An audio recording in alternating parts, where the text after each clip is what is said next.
Hong Kong is one of the most important financial centres in the world, and it has a unique status.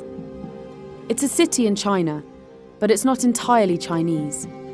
It has its own currency, its own passport, its own legal system. There's even a boundary between Hong Kong and the rest of China, and you need a permit to cross it. This is all down to its history.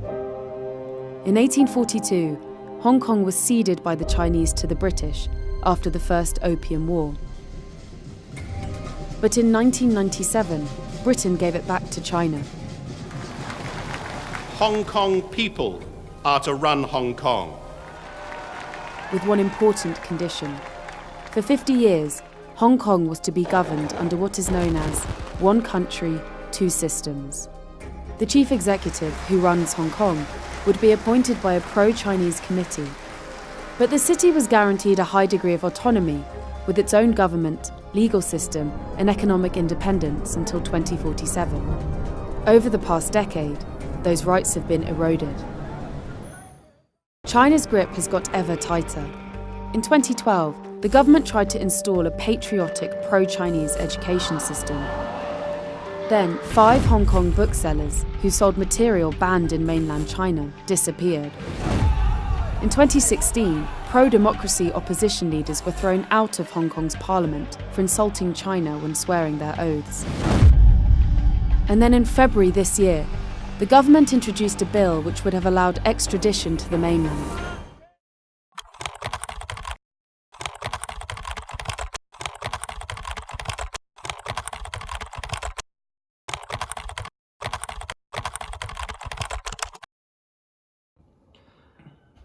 请问你关注香港抗议多久了？大约3个月时间吧，从开始反修例什么游行开始。香港居民到底想要什么？香港居民在这个反修例这个过程中呢，他们就是有这么个意图，一个意图就是说，担心这个反修例会引起中国内地对香港的进一步的一些管控。那香港政府想要什么？香港政府呢，希望通过修改这个条例来完善这个像这个引渡这方面的完善这些引渡方面的这些法律的漏洞。那中国内地居民想要什么？中国内地居民呢，一直希望就是香港能够基于一国两制，这个香港能够繁荣发展。那你认为谁是最后的赢家？我认为最后的赢家呢，可能是政府。那你认为他们背后的势力有哪些？香港回归中国以后，一直有一个反中的情绪，反中的一股势力。那么这其中包括英国的支持。那么这次的事件中已卷入了一些美国的势力跟台湾的一些势力。那你认为抗议已经造成了什么不良影响？抗议行为已经造成了香港整个经济的下滑。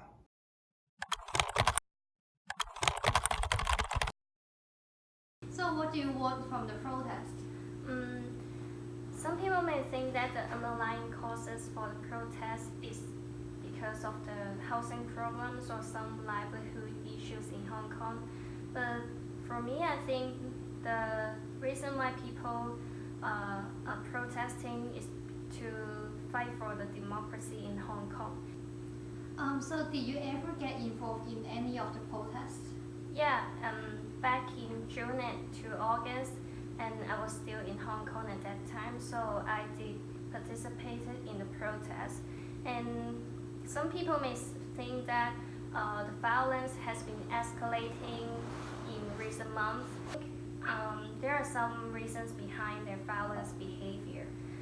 We figured out that the peaceful demonstrations was useless because back in the early June, there are millions of people went to the street to protest, but the government did not care about it. So I think that's the reason why people are doing violence behavior right now, and they think that by only doing something that cause some chaos in the society can pose threats to the government. So do you support Hong Kong to be independent or not, and why do you think about it?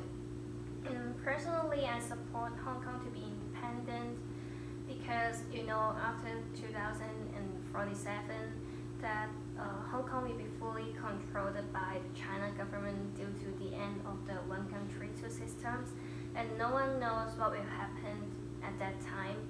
And how do you feel about being away from home? I'm sad that I cannot do anything here right now, and sometimes I would just wake up and lie in the bed to watch the news for a few hours and do nothing. I will try my best to do everything that I can possibly do here. Like, I try to tell people that I met here, tell them what's happening in Hong Kong, and I want to tell them the truth. And also, there are some rallies organized by the people, the Hong Kong people who immigrated to the United States, and they will organize some rallies and demonstration to support the Hong Kong people.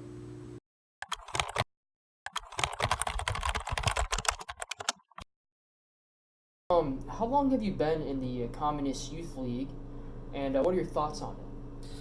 I've been in Communist Youth League since 12, 13. So, actually, it was not as powerful as before. For me, it's like a more personal stuff for being proud of it or stuff like that. Yeah. So, do you agree with the Hong Kong protests, and should the CCP do anything about it?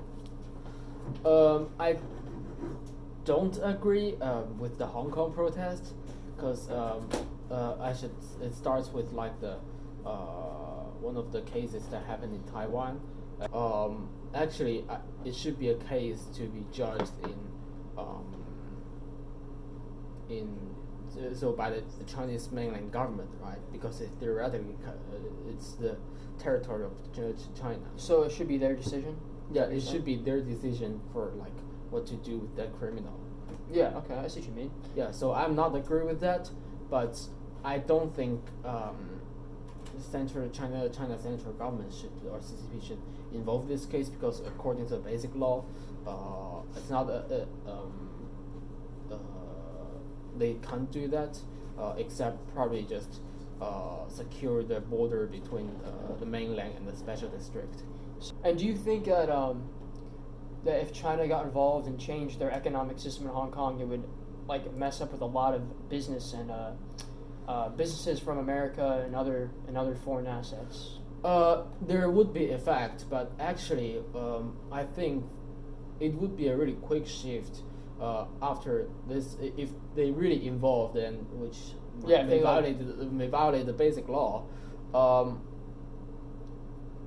If this really happens, I believe like the business with America would quickly shift to other cities in China. Yeah. Probably Shanghai and especially Shenzhen, which just across the border from Hong Kong. You said that you have friends that lived in Hong Kong. What do you think will happen to them if it gets worse?